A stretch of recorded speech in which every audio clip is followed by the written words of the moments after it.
Listen here, Lucasfilms. Come closer. Come, come. Let me tell you something. This is how you create a show that I believe everyone who watched it enjoyed.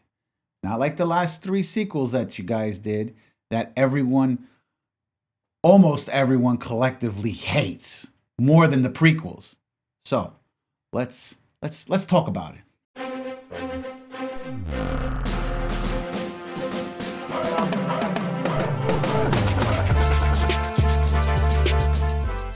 We are, how do I say this?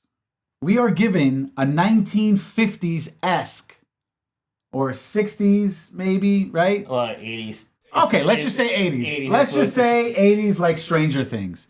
We are given a setting like the 80s, and it's suburbia Star Wars, right? And it's freaking amazing. Like, I don't understand why they don't do more like this.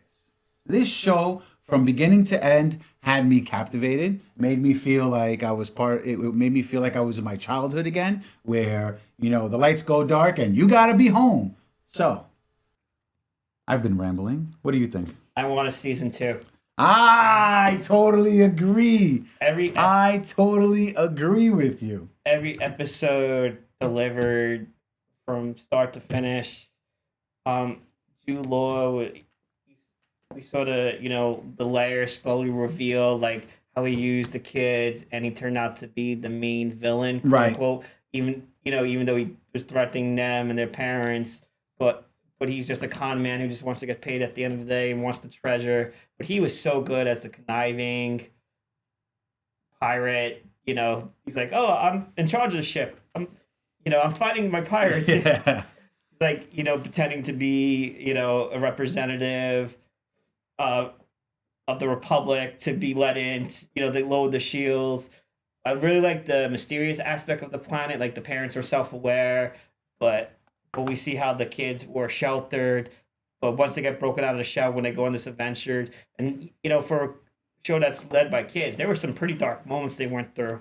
Yeah, I totally agree. I agree. I thoroughly enjoyed the fact that Jude Law was amazing in this.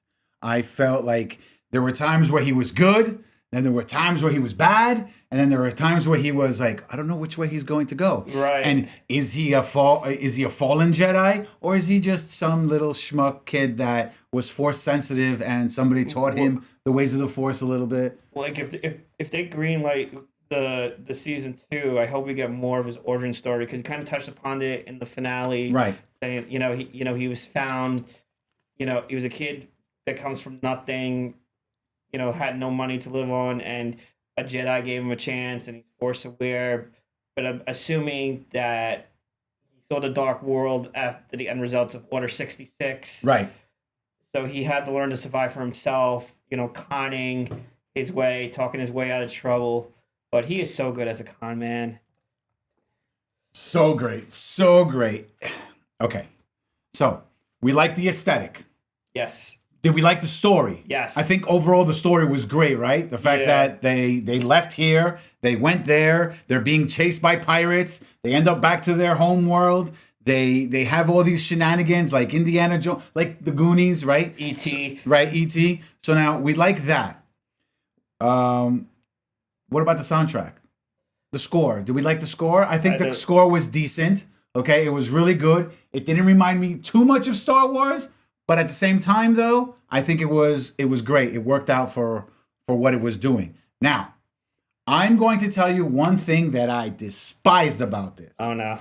And it's something as simple as, why did you waste Jaleel White's time in order to play a character that was in the show for what? 5 minutes? Barely 5 minutes. Why did you do that?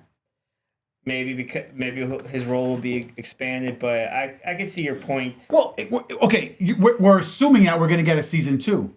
We're assuming. Right? So we don't know that. We're assuming that he may jump in somewhere else. But to me personally, you wasted him. Disney and Lucasfilm could be like, did I do that? Yes.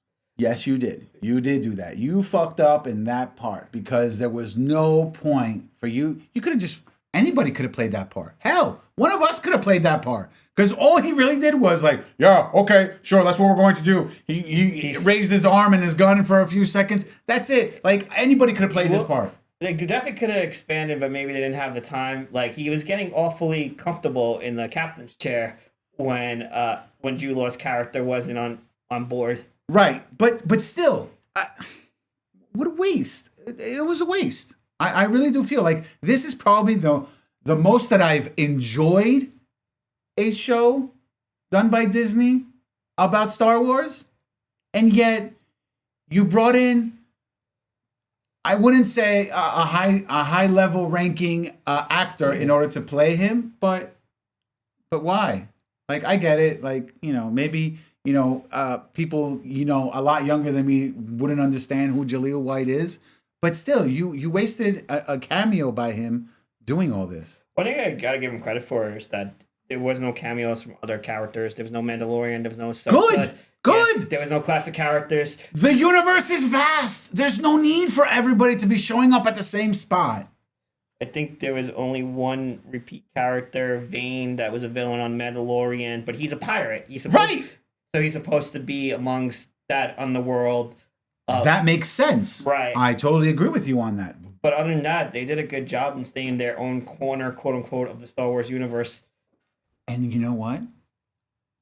You should do that more often. And they got very creative of creating new locations, new planets. Like, how come we never heard of Aten?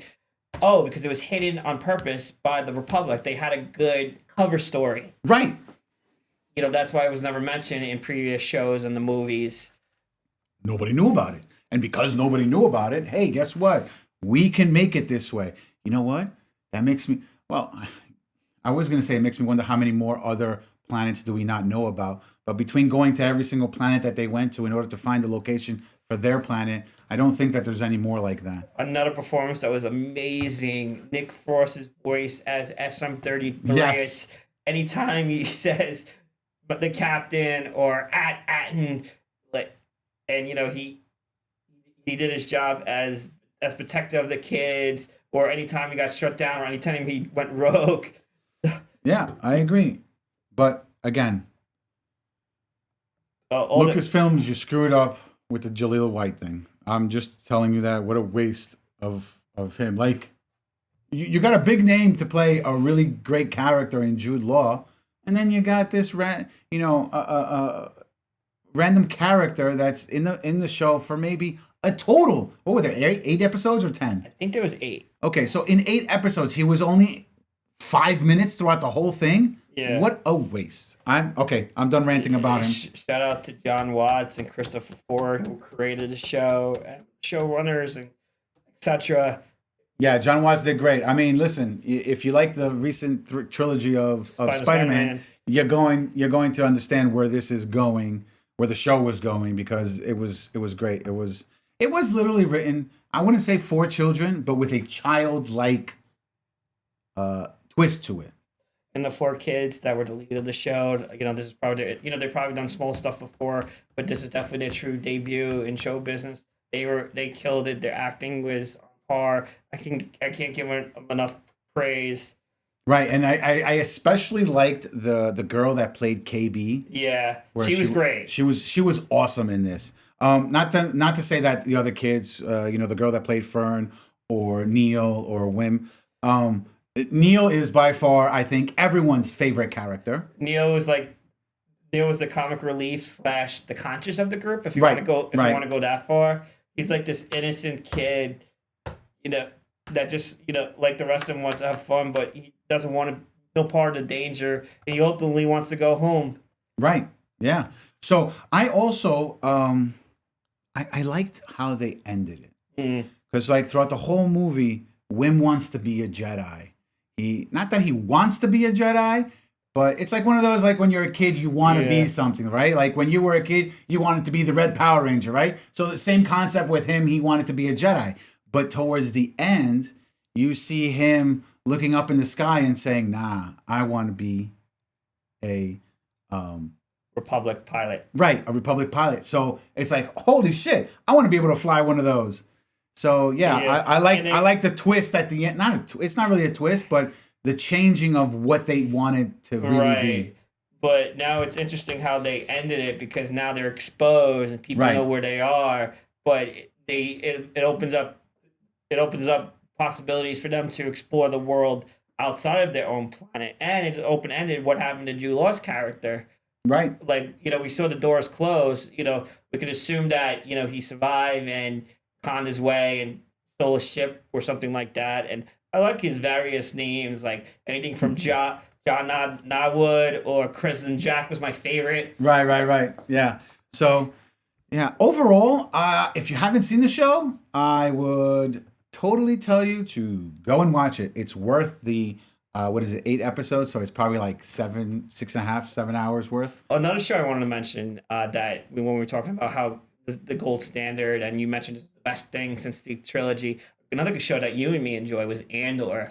Right. So I tried to say this before when we first talked about it, and I felt like Andor was for adults. Yes. As opposed to Skeleton Crew, which was more for children. More for the family. More for the family. So it gave you two different outlooks on what Star Wars is. Because yes, galaxy far, far away is vast. Lots of things could be happening in this corner, in that corner, and in that corner of the universe. And you know what? We got it in this corner of the universe where it was just children. And the beautiful thing, I think, even though the time period was 5 years after the Empire fell and at the same time as the Mandalorian, etc., they kind of had a clean slate to do what they wanted. Right. Like, canon didn't really apply, like, brand new characters, like, in this brand new part. Because it's not going to bother anything. Yeah, they weren't tied down by the Skywalker saga. They didn't have to follow any events of Ahsoka and Mandalorian. Even though a nod to something would have been cool, it was very good in doing its own thing. I agree. So the question goes out to you guys. Did you like it? Did you hate it? Do you agree that I am right in the wasted potential of Jaleel White being a nobody called Gunther? Let us know in the comment section down below.